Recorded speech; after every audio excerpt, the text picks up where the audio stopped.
think that your community has helped offset any of this financial hardship for you that you have found has been helpful? Oh, yes. There's a GoFundMe, which is doing well.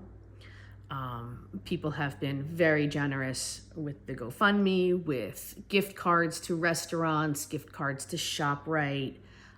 Very, very helpful with that, which we appreciate tremendously.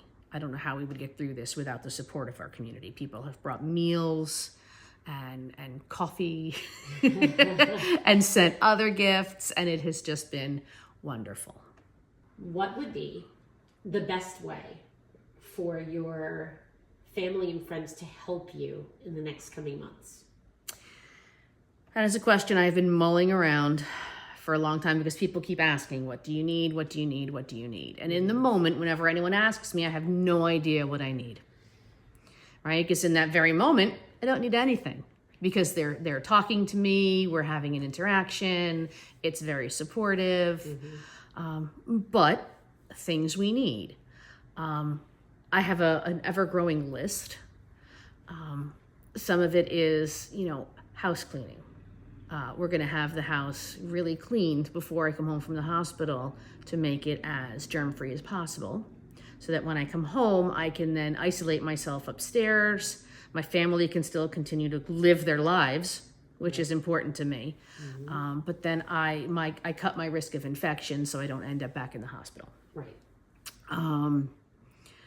ShopRite gift cards are amazing. Restaurant gift cards have been amazing, and contributing to the GoFundMe, because that's really the best thing, because you never know what comes up.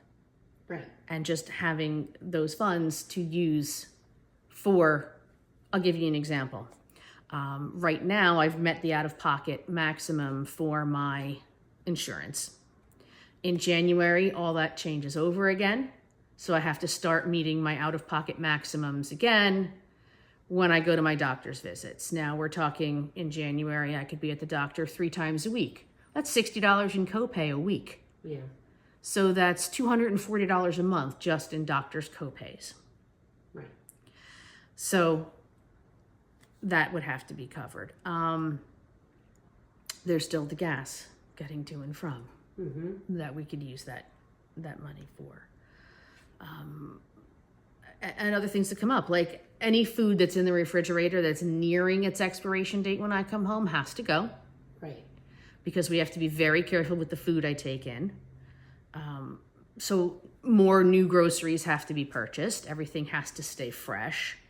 It's challenging, and I feel really bad for my family who's probably going to have to adhere to the same food regimen that I do, because I can't see anybody cooking 2 or 3 meals. So, cooking. So my husband's gonna do the cooking. My father cannot cook. My son isn't here to cook. My daughter's not here to cook. So all the cooking is gonna fall to my husband, and it's gonna be challenging for him. Is there anything that you don't want people to do?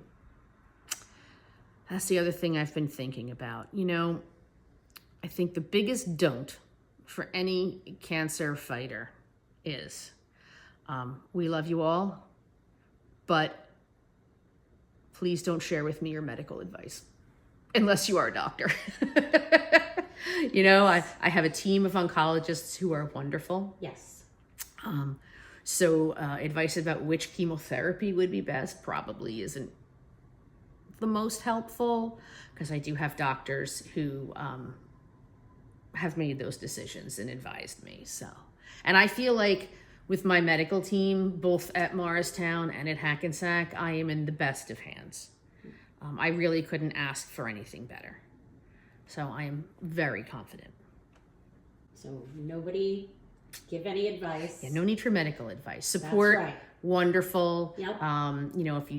Especially, I love when people share stories with me about their friends and relatives who have gone through leukemia and are healthy and strong now. I love that, because that is so inspiring. I had a friend do that just the other day, and it was wonderful, because I was like, yes, I can do this. Other people have done this. I can do this.